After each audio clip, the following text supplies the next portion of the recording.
I don't want to get in between this because I'm just going to be very, very practical here. Why? Who's not being practical? Throw us a subscribe, a review, whatever you want. It How many helps out. subscribers do we have now? Let's keep that in-house. You would clearly enjoy the Biggie concert more than the Prince concert. Easily. You'd walk out of the Prince show, you'd be like, I should have fucking picked him. All right, we're going to talk about flip-flopping. We're going to talk about this kid Matt here. What did I do? You know what you I'm a did. pillar of consistency. This is a trash brand. Come on. You could do better. This is a Grizzly. Hello once again, and welcome back to the Memo, everyone. We are all happy to be back. You have Richard Lyons, Matthew Brodsky, and we want to welcome back Mr. Alex Masados. Round of applause. He's been gone for a long time. He was in Greece this past week. That's why he couldn't make it last week. We lost Igal tonight, but we brought back the legendary Alex Masados. How was Greece? Yeah, how was Greece, Alex? Give the audience a little rundown. Greece was good. Spiro Okay, so let's got get to the engaged. Jets now. Congratulations to Spiro. Shout out Spiro. Yes, and Jackie. Spiros Good and job. Jackie. Episode's dedicated to you guys. Mm-hmm. Oh, how nice. Adam? Greece was good. Was there for like a week. Now I'm back here and I'm miserable Okay, because I'm good. not in back. Greece anymore. Yeah, you can join the rest of us. We're also not in Greece and miserable. Yeah. It works. That is how it goes. And speaking of Greece, that's where Chris Herndon's going to probably be playing next year. Because as we new segment for the year for the NFL football season, we're going to give you the hometown report, where we probably mostly talk about the Jets because we got two Jets fans on the show, and we'll dabble in the Giants and probably be salty about them because we don't like them. But it's the hometown report, as we are New Yorkers. Big news of the day for the New York Jets. Chris Herndon is traded to the Minnesota Vikings for surprisingly a fourth rounder. I believe it was Herndon and a sixth for a fourth rounder, which seems a little weird on the Vikings end of it. A fourth rounder for him. I mean, he was drafted in the fourth round in 2018, and to give that up for him after only playing bad for the last 2 years, like his stock has only fallen since his rookie year. It's weird. It's weird. What do you guys think of that? Yeah. I mean, he's obviously had trouble staying healthy, and when he has been healthy over the last couple of years, he hasn't been particularly productive. But I guess the Vikings are desperate, being that Irv Smith just got injured. So a fourth rounder, I think, is like fine value for him for the Jets. But we were talking earlier today, and you mentioned the Jets don't really have much depth at tight end, and I think they could have used a player like Herndon, but I don't know. Maybe they see potential in Croft and Griffin, even though Griffin hasn't really been that productive either over the last couple of years. Weird move all around. Yeah. Yeah. I'm surprised it happened. Wasn't Griffin pretty good last year or the year before? Caught a few touchdowns. 2 seasons ago, he had like a career year, and if you go back and watch, pretty much every big play he had, he was just completely left uncovered by the defense and just got easy gimme yards, did nothing special. Doesn't run good routes really, doesn't have great hands, not a good blocker. I mean, I don't know if maybe nothing good about him. Yeah, there's really nothing good about him. So sad. And I guess, there wasn't much that Herndon did during training camp to, give them much confidence this year. So, they see him every day. Obviously, they know more than us. It's just weird to me to roll into the season with Croft and Griffin have been injury prone through their career, and there's really not much upside with either of them. And they have Trevon Wesco, who they drafted 2 years ago. But Is Griffin the one that punched Yes. through a hotel window? Yes. And then they have Wesco, who's going to be playing more of a Quality fullback tight role. end. You gotta like the mindset. Yeah. It's just weird. They don't really have a tight end with much upside on the roster. I thought Herndon was that, and he was one of the better blockers of the three of them. So we'll see what happens. Who's the starting tight end? Tyler Croft. He's so ugly too. I've seen pictures of him. Oh my gosh. I feel he had that great game in the search one preseason. up. He caught 2 touchdowns. I guess now we're crowning him as the He best used player to be ever. on the Bengals, I think, right? Yeah, I feel like he definitely was on the Bengals.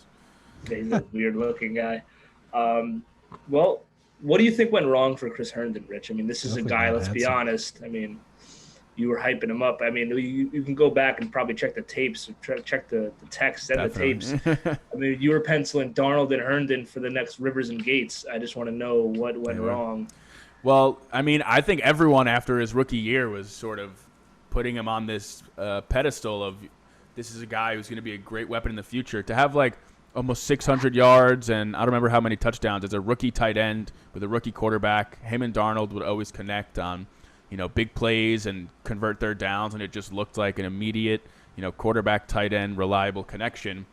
Then the next year, he gets hurt immediately. I'm pretty sure he was suspended or something, and then broke his rib like the first snap he played of the year. So didn't play it basically the entire year. And then last year, he just I don't know what it was. I know he had knee surgery in the offseason or something, but he didn't miss any time because of it. He just played terrible, and a lot of people were pitting him as a guy who could maybe have a post Adam Gase turnaround, and I guess he just wasn't playing well for them, and they didn't have a plan for him in the future. And I'm pretty sure he was going to be a free agent, so maybe they were just like, right now Tyler Kroft is playing better than him. He's going to play more of the snaps no matter what. Let's just get something for this guy who most likely won't be back next year instead of just trying to see what he's got. A 4th-round pick. That's not bad for a guy. If you get drafted in the 4th round, it seems like a real desperation play by the Vikings. Yeah, I've seen a lot of Pretty people odd. throwing out desperation. I don't know. Is he going to go there and just start like the week before the season? That's how desperate they are. I mean, good for him. That's like an opportunity right there in a contract year. But yeah, I mean that he just never lived up to what he did his rookie year, and I don't know if it was injuries that piled up or if he just didn't actually have it in him after a promising year. I mean, you see it from guys all the time. They do well as a rookie, and they just never catch on after that. But So that whole new era of Jets are now playing elsewhere, right? yeah, that graphic that you sent that was very picture funny. that was the pic when they announced their new uniforms. That was the picture they released of those guys, and now every single one of them is not on the team. So crazy. it's now Joe Douglas's roster. I believe there's only 11 players from the Mike McCagnon era left, and it's like Quinnen Williams and who gives a shit who else, because I don't think anyone Marcus else May. is good. Marcus May and Nathan Shepard. Wow. Okay. Third string D tackle. Good for him. This guy's got some staying power. Yeah, he does. I'm surprised. Dude, he was like 25 years old when they drafted him. I can't believe he's still on the team. He was an old rookie, 25, 24, one of those. Yeah, and he's like 29 now. He's still on the team. Good for him. Okay. Yeah. So yeah, a bit of a surprising move by the Jets and the Vikings. I guess we could agree on, but I don't know. I mean, I saw Irv Smith might be done for the year, right? And this is a guy, he was being hyped up pretty well for the Vikings offense. They lost Kyle Rudolph is now with the Giants actually. I guess they just had no tight end. Yeah, I think Irv Smith was projected to have a pretty good year, but I think he's dealing with a knee now, so I don't know. Yeah. We'll see how long that keeps him out, but that would be a big blow for the Vikings. An offense that's over the last couple of years lost one of its big playmakers in Stephon Diggs, got another one back in Justin Jefferson. They still have Cook and a solid backup in Alexander Madison. So, they still have weapons over there, but Irv Smith was figured to be play a big role in that offense. And, Kirk Cousins struggled a little bit last year. He looks like he's, pretty polarizing figure back there. Yeah, for multiple reasons. Yeah. For multiple reasons on and off the field. But yeah, maybe Herndon will fill in that void, and I guess they can afford to take a little risk on him. So now the big question here that everybody wants to know, Rich, since you did have a no Jets policy for the Fantasy Football League this year, does this now open the door for Chris Herndon to make his way back onto the team? In the first round. Yep, does. You have the number 1 overall pick. And we thought it was going to be McCaffrey, but now I think it's anybody's guess. Everyone thinks McCaffrey, but then you look at a guy like Herndon, owning that sole spot in the Minnesota Vikings offense at tight end. I mean, can you pass that up? I don't know. That's a PPR monster in the making, Mr. Chris Herndon. Rib broken. We left now. You'll talk yourself into it by Monday. Oh, I will. Well, I'll be drinking. It'll be like the 15th round, and I'll be like, "Yo, fucking Herndon, bro." I'm sure I'll give you the side eye. Like, should I cheat? I love when people say, like you said before, Alex, he's dealing with a knee. Like he just like found out he had a knee or something.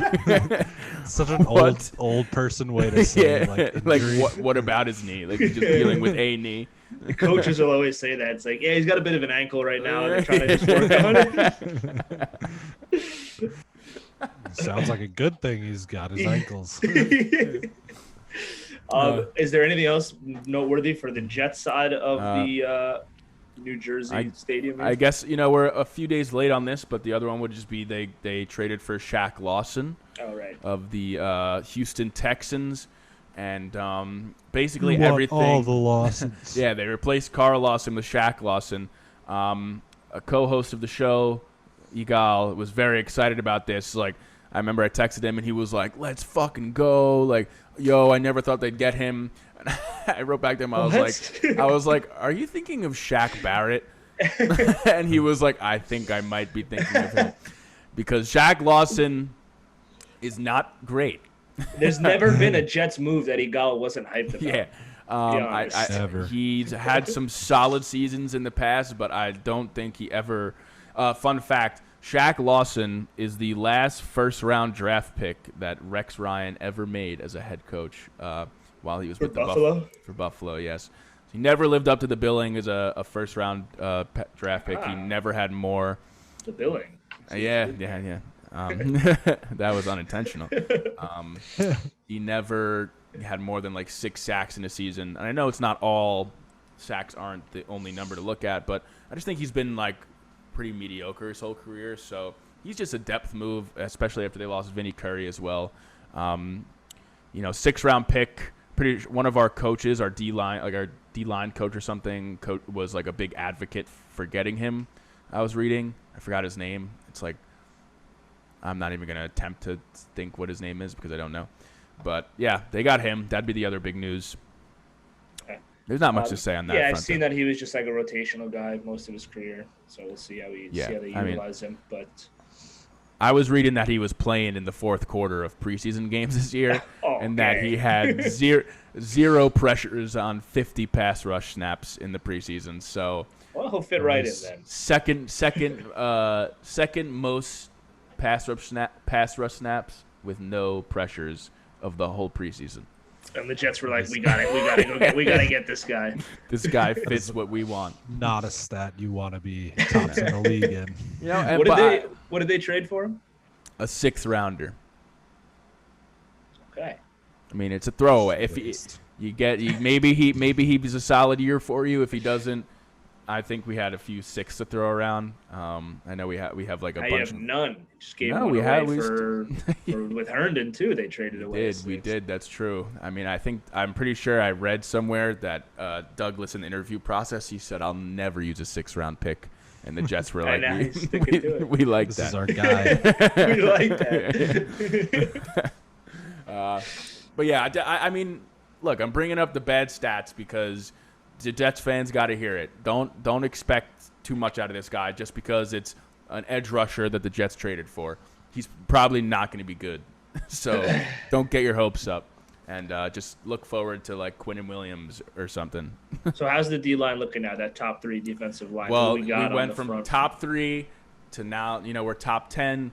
You add Shaq Lawson, probably drops you to bottom 10. No. Who are their starters? You got Quinnen, Sheldon Rankins, John Franklin Myers, and the other DN spot is up for grabs. It's either Bryce Huff or maybe Shaq Lawson comes in and pushes for that job. They got a rotation. They have Foley Fadukasi. I spoke about him last week. He's a great run defender. They have Jabari Zuniga, who sucks. They probably should have cut him. Still on the team? Yeah, everyone thought he was going to get cut. He's hurt. And speaking of being cut, Jets also cut James Morgan, 4th-round pick from last year. Waste of a pick. Captain Morgan threw the Hail Mary to Yeboah. Both of those players actually were cut from the Hail Mary the other night. So good job for them. They did not play themselves onto the roster with that play. So how meaningless is preseason? Very. We can move on from the Jets if we want. That is the, what should we call it? The take flight report. That's definitely not a rip of anything else. No, the Jets have never used that before. The Meadowlands report. The Meadowlands report. I like it. Then we would have the MetLife report. Yeah, because they do not. It's still in the Meadowlands. Is that a location? I don't know. It has like 10 names. It's like East Rutherford. Yeah, East Rutherford, I think, is the city. And then their practice facility is like also somewhere else. I don't know. Yeah, it's in a different part. So it's a working title for now. So we'll figure that out. But that was the hometown report, I think, is what we did open it up as. Now we're switching it. If we're just gonna talk about the Jets, it shouldn't just be the hometown report, because then it's not. There's nothing to really talk about with the Giants right now. So we'll hold on. So maybe next time. Maybe next time, Giants fans, hold on. The only thing is that they haven't announced if Barkley's playing week 1 or not, which I think is interesting. He didn't play in the preseason at all, and understandably. Does that guy ever play? No, he doesn't. I even if he does play, he's going to be eased into the offense, I'm sure. So buyer beware, fantasy drafters. Mm-hmm. Yeah, it's obviously a risk, and there could be a high reward. But can you risk those first few games not having a, full workload from your RB1? Very, very tough decision. But we can move on. I'm staying away from him for sure. Me as well, because I already know who I'm picking. All right, next up on the docket, we could stick in the AFC East if we would like to, and we can put this right in the cold takes from last week, because we had a whole discussion about who's going to start, Mac Jones or Cam Newton, and I know I said Cam Newton would start for a while, and he did you? I don't remember what each of our takes were on that, to be honest. I said he would start, and then you naturally said, what about week 4? And I said, I think he'll still be starting. And, lo and behold, he is cut. So not only is he not starting, he's not on the team. I'm still. I think crazy. He might jog out there. This was a very out of nowhere move. I think that, like we talked about last week, there was a lot of momentum leading towards Mac Jones getting the starting job because of how he looked in the preseason and Cam's issues with the COVID protocol, and he was missing time in camp. Certainly it was kind of like up in the air who was going to start week 1. But I don't think anybody expected Cam to be outright cut today, which I thought was very surprising when I saw the news. Cam is not vaccinated, right? No. Correct. Yeah. So, everything I've been reading is that people are very shocked by this, but I was saying earlier today, obviously it's shocking. You expected Cam to be on the roster going into the season, but if you think about it for a little bit, he was pretty horrible last season. You can't stay healthy. He can barely throw the ball 10 yards downfield. He won't get the vaccine, so he's a risk to the team. And coaches are starting to be more outspoken about the fact that if you're not going to get vaccinated, then that's going to go into how coaches structure the roster. For sure. So, he wasn't doing himself any favors. So, I don't know. And nobody's going to... If any coach is not going to do you a favor, it's Bill Belichick. He'll cut you with no remorse. Yeah. So... Yeah, I guess when you do take a step back and think about it, you make a lot of good points. I mean, the guy stinks. So what do we like? What's the point? And then to your point about the vaccine, you know, I mean, like we're obviously not going to go down that rabbit hole in terms of getting it or not, but you do have to think: is it worth it to have a backup quarterback who's not vaccinated, knowing that the risks of forfeiting a game or spreading it into your quarterback room and all that stuff? I guess the risk reward was just not worth it for the Pats. But Richard, you mentioned it. I never saw this, so I don't know like if you know where you got this from. You said Brian Hoyer is also not vaccinated. I saw that. But come on. I guess that kind of just disproves that whole point then. Well, who's more likely to get COVID? Oh, Cam Newton or Brian Hoyer? Well, Cam had already had it at least once. I don't know what happened the second time when he missed camp recently. Look, I think who's going out to the clubs? Hoyer likes to get down, man. Don't knock Brian Hoyer. Who's going to have 1,000 girls running up to him with their COVID coughs? Yeah. Look, I think listen, I give it to you. If anything, that may tell you that maybe Cam asked them to release him so he can look for a starting job, maybe with the Houston Texans, who the hell are they starting this year? Because Watson's not going to play. That's what he's going to be on the 53-man roster and be inactive every game, was what I was reading. So maybe he's like, look, I was on a 1-year deal with you anyway.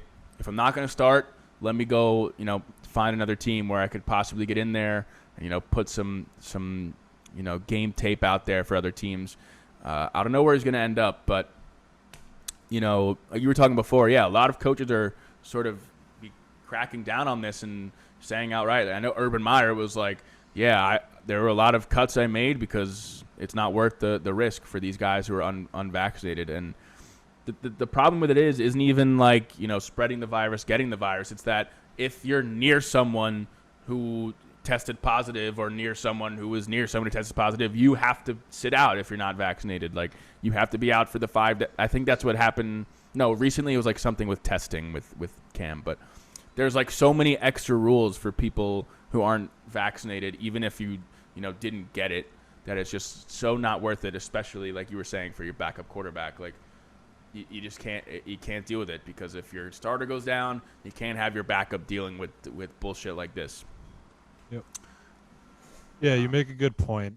I can definitely see him going down to Houston and playing for the Texans and starting, even though they're going to be so bad, no matter what. But hey, they have Phillip Lindsay, dude. Come on. They have Mark Ingram, Phillip Lindsay, and David Johnson. A weird trio of running backs. I was listening to this. I was listening to Bill Simmons yesterday, and he had this reporter from the Texans on, and Bill was like, everyone talking about how the Texans dumpster fire, which they are, but this and that, like they were saying like, oh, they're just a bunch of guys like who don't care. And the guy was like, no, man, like they have a bunch of guys who are on 1-year deals that are there like competing, and they want to get another deal, like they want. So like maybe that's the land of misfits, where you go there for a year, you play hard with all these other guys who are trying to get another deal, and they'll be terrible. They're gonna win 3 games max. Come on. Can you name anyone on their defense? If they win one. They have. Can you name one player on defense? No, I cannot. I really can't. I know their defensive coordinator is Lovie Smith. Also feel like they haven't had a draft pick in a decade. Yeah. Because fucking Bill O'Brien was just trading all of them. Oh, I guess they have Laramie Tunsil, right? Yeah. He's on offense. They have DeAndre Hopkins. Oh, yeah, right. Oh, wait. Yeah. So we'll see what happens with Mr. Cam Newton. But definitely there's always one shocking thing that happens on a day like today. Not as shocking as Chris Herndon, legend, being shipped out, but it happens. Anything else you guys want to say on the Cam Newton front?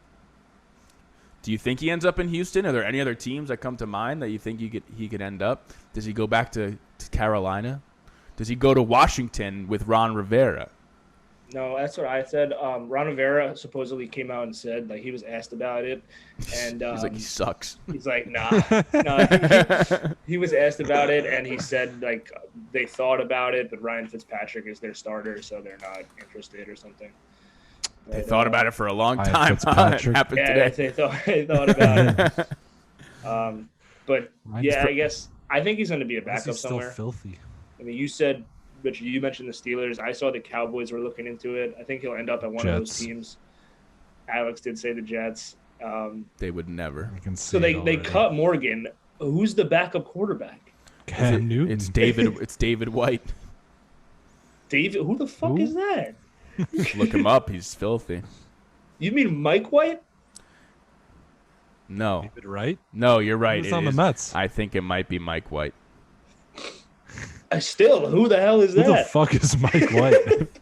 He's the only Mike White is quarterback- like he sounds like when you sim like 10 seasons of Madden and there's like random rookies in the league. the auto-generated rookie names. How could that be the Definitely only looks quarterback like for he the should- rookie? He should never. He looks That like is he a should- Madden preset guy too. It looks like him. So how could that be their only quarterback to back up a rookie? That's crazy to me. You're telling me he can't get it done? Oh my god, that poor guy. Guy doesn't have a Look, chance. I was surprised they didn't run with Josh Johnson. Yeah, I why guess- not? I guess they're just really hoping that Zach Wilson doesn't get hurt. That's and weird, dude. I mean, who were they gonna wait? The Patriots also cut Brian Hoyer. What? I just forgot about that. I'm pretty sure Okay. Brian Hoyer got released. So they just have Stidham? Yeah, I think. Let me confirm that. Yeah, they did. So okay, that kind of maybe takes back the Okay, now the vaccine is back in play, yeah. which makes sense, like we said. Yeah. Yeah. Well, we had that whole discussion, so I don't know why that popped into my head. I mean, who's out there? Who's out there that you can get besides Cam Newton? For who, the Jets? Yeah. I don't know. I saw this. The Saints if you- cut if you Trevor wanna have a Simeon. good- Yeah, bring him back. Better than Mike White. Is he? You've never seen Mike White play. Simeon, he played a full season. He wasn't terrible. He was just bad. Richard was singing his praises on this show. Simeon? Yeah, I said Yeah. he was filthy. Said he was the best backup in the NFL. Really? He was coming off a good season for Denver. And he was pretty good, right? And then he played one game and snapped his ankle in half. But Did. Pretty sure Miles Right. Garrett saw to that. he did. He's like, fuck it, ankle. Yeah. If I can't use my helmet, I'll just fucking snap your ankle in half. All I right, don't know. so Cam- If you want a better backup than Mike White, Cam Newton's your guy. But True. okay, think like if Zach Wilson gets hurt and you bring in Cam Newton, you're running just a completely different offense that you have not at all worked on. Like, what are you going to throw Cam Newton in there and just run the same plays? They're just completely different players. It doesn't make sense for the, It's pretty valid. you know what I mean? And Mac Jones and Cam Newton could not have been more different players. And Mac Jones looked better than him, honestly. After that, I mean, he was going like 10 for 14, 150 yards every game to Matt's dismay. And he's looked better than Cam. And then the 5 days of COVID. And Cam had that's a better game that week too when they both played. I guess he didn't. I guess watched they a single preseason game. You shouldn't. It was Everyone tough. It was really overreacts tough. out of their mind. I don't know. We'll see where. Hopefully, by next episode, we can talk about where Cam ends up. Maybe he'll take a little bit. I think Pittsburgh is a good landing spot because XFL. they suck, and he sucks. Who? Good. Cam. Oh yeah, no, it's terrible. Yeah, match made in heaven. Match made in heaven, yeah. I genuinely do think Houston's probably the most logical, though, given I think the Cowboys are who gonna is their sign him. starter? I have no idea who it is. Tyrod Taylor. No way. Yep. Is he going to get his lung punctured by the doctor again? You can only hope. Can you imagine? What was that lie they said? They were like, "Oh, this happens all the time." They were like, "Actually, you have to puncture the lung when you're doing this." I think it was like a risk that exists, obviously, but When he found out while he was doing it, he was like, I wonder if that doctor still has a job. I heard they promoted him. Hey, I mean, He was on the got Chargers, right? he got Justin Herbert into the game. Damn Yeah, right they he did. promoted him. He was probably he was the like, coach was like, "All right, he's watching practice. rub it in there a little more." He's watching The practice. coach walks by and bumps him in the back Yeah. while he's getting I think, I mean, conspiracy theory. This doctor's watching practice every day. He's watching Anthony Lynn go up on the podium and say, Tyrod Taylor's our guy. And this doctor took matters into his own hands. He's like, we need to get. Whoops. He's like, look, if this coaching staff gets fired, I'm out of here as Yeah. the team doctor probably. So I gotta jab him a little harder in the lungs. Yeah, well, good. Hey, listen, Tyrod Taylor still got himself a starting quarterback gig this year, so I guess it worked Yeah. out in the end. Until Cam Newton comes to town. They would be able to run similar offenses. They would. They would both not be able to throw the ball. Horrible. yeah, they'd run a bad offense. It'd be perfect. Do they have Brandon Cook still? Yeah. That sucks for him, man. He'll Is get this a- going to be? He'll get is a it- concussion soon. Is this going to be the first year he doesn't play with one of the best quarterbacks in the NFL? Probably. Drew Brees. It's Jared Goff. We have to kind of readjust that narrative. Drew Brees to Tom Brady, right? To was it Goff next? Yeah, that's what And I'm then Deshaun Watson. Yeah. That's still that was before Jared Goff, became a loser. So he was still playing Before well that year. McVay threw him under the bus. Yeah, Stafford's He's going to goated go him. off. They're going to win the Super Bowl. Okay. Well, if we're on the topic of Houston and their quarterbacks, I guess we Oh, can. wow, hey. Yeah, we can. There is another quarterback in Houston. Yeah. And the rumor mill is starting again, and I hate it. I hate hearing about this because the fact that anyone would be interested in dealing for this man with this whole cut. Look, innocent until proven guilty. I get it.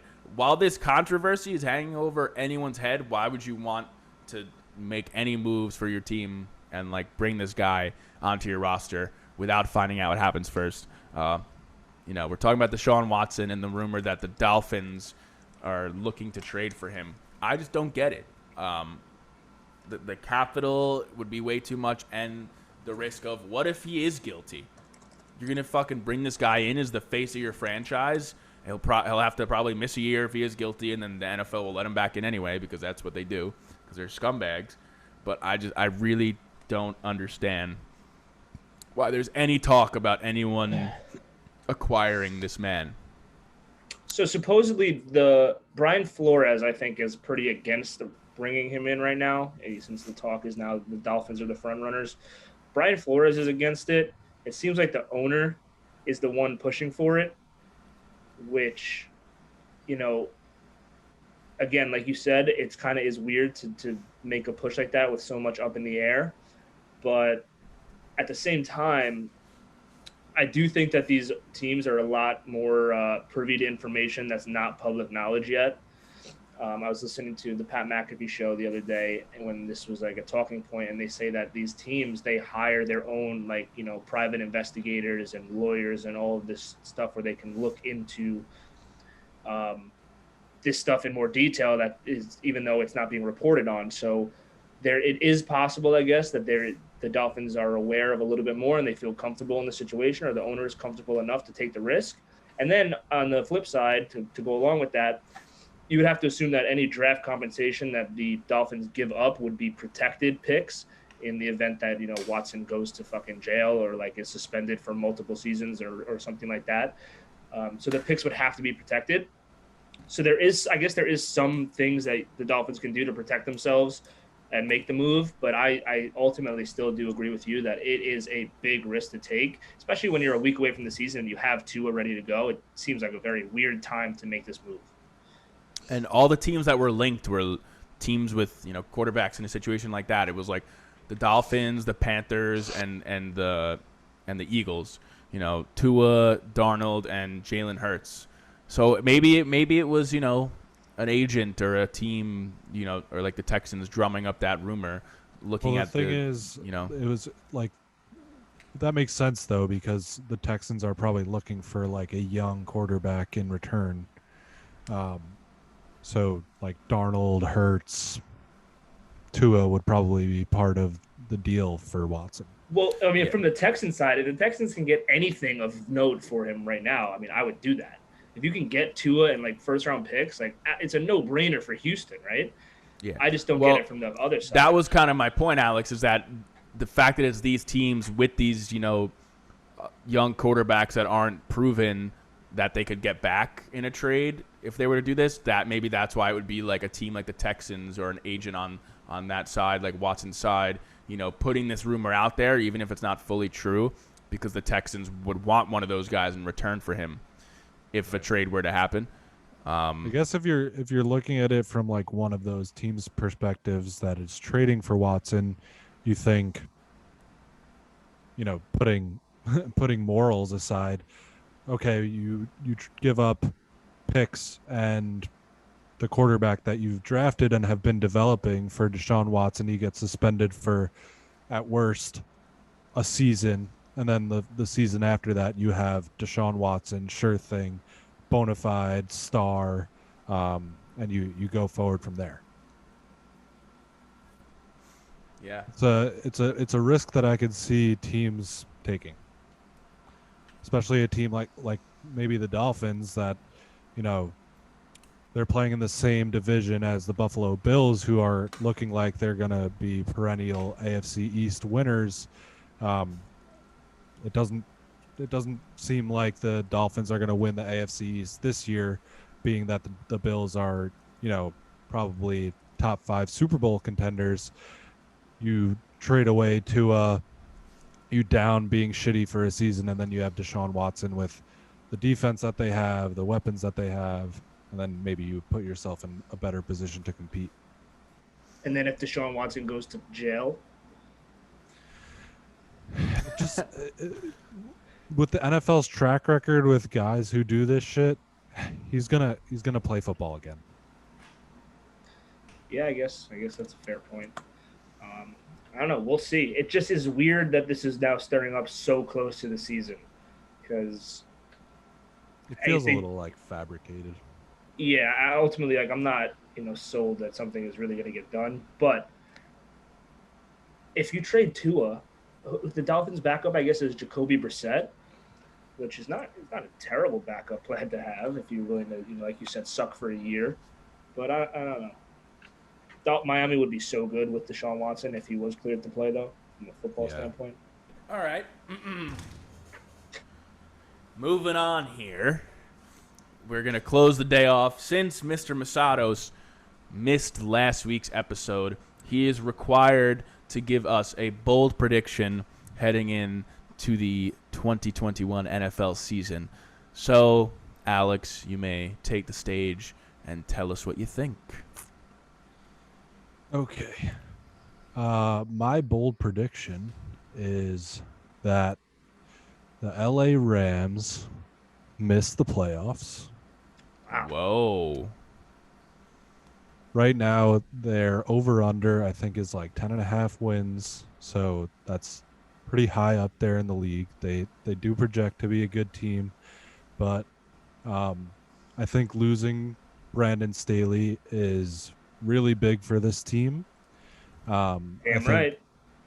I think McVay, obviously, he was held back by a struggling Jared Goff that completely fell off. And in theory, they have, a better quarterback back there now in Matt Stafford. But watching the Rams last season, I think their play calling has gotten very dry and boring compared to what it was when they made that Super Bowl run.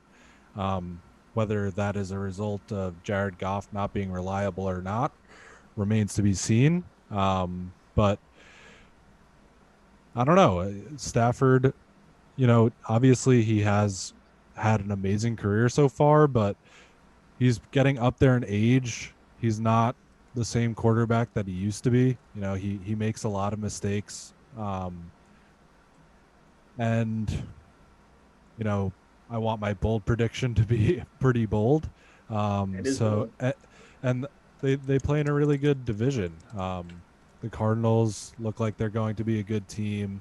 The Seahawks are always, competitive as long as they have Russell Wilson.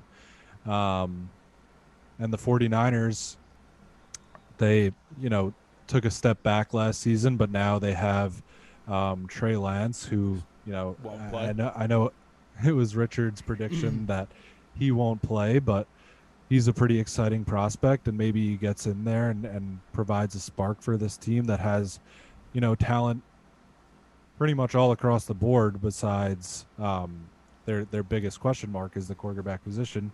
So, my bold prediction is that the Rams do not make the playoffs. That's an interesting one. I just think their defense is way too stacked for that to happen. And with Matt Stacked roster, but it's being coached by Raheem Morris. He's their OC. No, he's their DC. No, he's their defensive coordinator. Which is weird because he's also been like a passing game coordinator and a wide receivers coach. So he was Raheem Morris. He could do it all. He went to Hofstra. Wasn't he a running back? But Did he play? I don't know. Let me see. I don't think he ever played in the NFL. Hey, they don't call him bold predictions for nothing. Right, it's a bold prediction, so easily could be wrong. He didn't play. Interesting. But yeah, Brandon Staley was one of the hottest head coaches on the market. He obviously had, from a talent standpoint and player standpoint, their defense is stacked, but having the right game plan and the right scheme and the right preparation is a big part of it. And Brandon Staley is a huge loss, in my opinion. And Stafford's still a good player, but I don't think he's the player that he used to be. So I think they're a little overhyped. I personally think they're going to make it to the NFC Championship. I know you do. I'm big on the Rams this year. I love me some Matthew Stafford. I know they're worried with their run game. Without Cam Akers, they're probably going to be pretty one-dimensional. Yeah, they should sign Le'Veon Bell. Yeah. That'll confirm Alex's bold prediction. Honestly, I don't know. Where are their weapons? Robert Woods, Cooper Kupp. They drafted some dumb receiver. Van Jefferson. Oh, yeah, Van Jefferson. That was last year, though. They drafted someone else this year. Tutu Atwell. Oh, yeah. Yeah. Speaking of running backs, we forgot to mention that Mr. J.K. Dobbins tore his ACL. That's a big hit for the Ravens right there. He was paid to have a big breakout year. Yeah, they still have Gus Edwards. They still obviously have Lamar. But just lose your starting running back a week before the season starts. Big blow. Did he need to be playing in that preseason game? Nope. Probably not. Is that when he tore it? Yeah, it was during the game. Wow. He got tackled. The guy it looked like it hyperextended his knee, but I guess it was a very bad one that ended up tearing the ligaments. But damn, that sucks. That's that's one of those things where it's like, oh, of course he shouldn't have been playing. But I feel like, Matt, you're one of the biggest advocates of it could happen any time. I feel like you've always... Yeah, but it's about minimizing. Once it's in the regular season, it's unavoidable. Obviously, it can happen, but you can avoid that by not playing them in preseason games. I don't believe a starter should ever play in the preseason game. That's true. Hindsight's 2020. Like the Chiefs had Pat Mahomes playing a whole half. That's crazy to me. They have a whole new offensive line. They need reps. So let them play.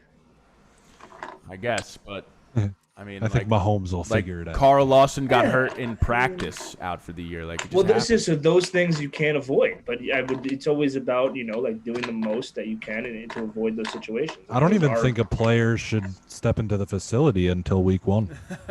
They shouldn't practice. They shouldn't work out. They shouldn't do anything.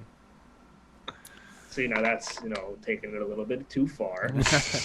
You're talking about the third preseason game with your star running back.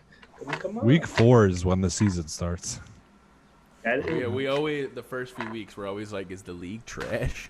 And then by like week 7, we're like, wow, is it the best? Best. It's always the best. We can't lie to ourselves. Wait, I was going to say something. David Bakhtiari? No, going back to Dobbins. That's pretty big. Because I feel like he was like their one hope for taking all of the attention away from Lamar Jackson. And now it's like back to only Lamar Jackson, and it's going to happen. You don't believe in Gus? They're a team that's Gus bold Edwards. prediction to miss the playoffs. That some people have been talking about that they are. You could do worse than Gus Edwards, The but Gus bus, Gus Bus. all still aboard. not good. Yeah.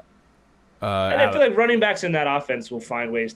Everyone produces in that offense. Mark Ingram, Gus Edwards, Dobbins. They had some other guy that was just Yeah, I forgot most his name, but they seem to just get Buck Allen. yardage. Honestly, Yeah, Javoris Allen. if we're being honest, their issue was never going to be the run game, no matter what. Anyway, they got to have. It's a great pull there, Buck Allen. That's impressive. They got to He's on get my that fantasy passing team. game in order if they want to make any noise. I know Rashad Bateman's been banged up, right? Marquise Goodwin's out there. They got Mark Andrews, but if they're going to do anything Marquise anyway. Brown.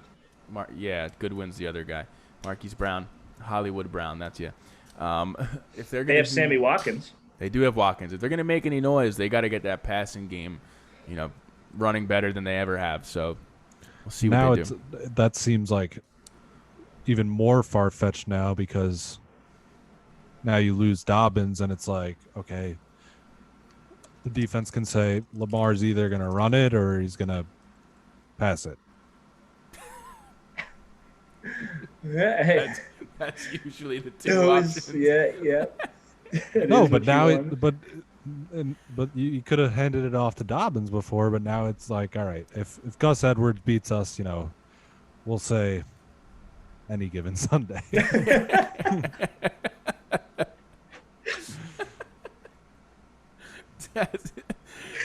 He's going to run it or he's going to pass. That's the type of insight you get on this show. That's what you get on the memo. When you get I get what you're saying. You're saying Lamar is not even going football. to run it or pass it. They can hand it off, and then it's not really a threat. But I don't think Gus Edwards is really that bad. He's not that bad, but he's not going to run for like He has two first names. 250. Edwards is not a first name, Richard. Well, I am going to name my son Edwards. Then I want you to tell me it's not a first name. I'm going to name my daughter Edwards. I wish her the best of luck in her life. It sounds like it's going to be a rough one. It's going to be great. Everyone's going to be like, wow, what a beautiful name. If they just if Gus Edwards' parents just named him Ryan, he'd be a way better player. But his name is Gus. The Gus bus. Come on. If his name was Ryan Edwards, he'd be on the math team. See who else did the Ravens? Gus. Gus Bus from the great bench warmers. Great scene. Justice Hill is the backup. You could do worse than a guy named Justice Hill. That's a football player for sure. That's if you're ever looking in the papers and you're like, you hear about the local high school team? They got this running back, Justice Hill. That's the name you would see. Okay, I'll give it. You wouldn't see Gus Edwards. You probably Gus Edwards did would when be he was like playing high school football. the right guard. Fuck you, Matt. Go look at his high school press clippings. I'm sure they wrote about him. Gus Edwards, the stat guy. All right, let's end the fucking show, okay? Okay. Whoa. Come on now. So our fans are gonna hear that. They're gonna hear you clamoring for the show to end. Give Gus Edwards his respect and let's move on with it. All right, I'm sick of it. Fine. I like Gus Edwards. Alex is the one who said it's Lamar's gonna run or pass. That's what the offense is. No respect to Gus Edwards and the threat of him out of the backfield. It's called the RPO. All of a sudden, we love Gus Edwards. I He's do. Definitely got some fantasy value. Wasn't he going to be the pass catching back anyway? I think Dobbins has cinder block hands. That's what I was hearing. All right, whatever. We'll end the show because Matt's got some work to do, and because he hates recording for the fans. Thank you for tuning in. Hopefully, next week we're gonna give us a little a foursome. We're gonna get Igal back on here. We'll see if whoa. You like that? I said that on purpose because it's gonna be a. That's how you drive up the hype for next week. You're gonna be. You guys can do a threesome. I'm gonna. You can record it. Stay out of that one. It's foursome. We'll be shooting our shots at each other. Oh my goodness! Shooting our takes. That's Richard. That's Richard Lyons. That's what? Not me. Not me, bro. All right. Thank you for tuning in. We'll be back next week with the 4 people show, whatever. I guess I can't say it, foursome. And we'll see how you guys like it. Let us know. Alex, good to have you back. Matt, hate you. And thank you for tuning in. You're a great guy. Bye, everyone.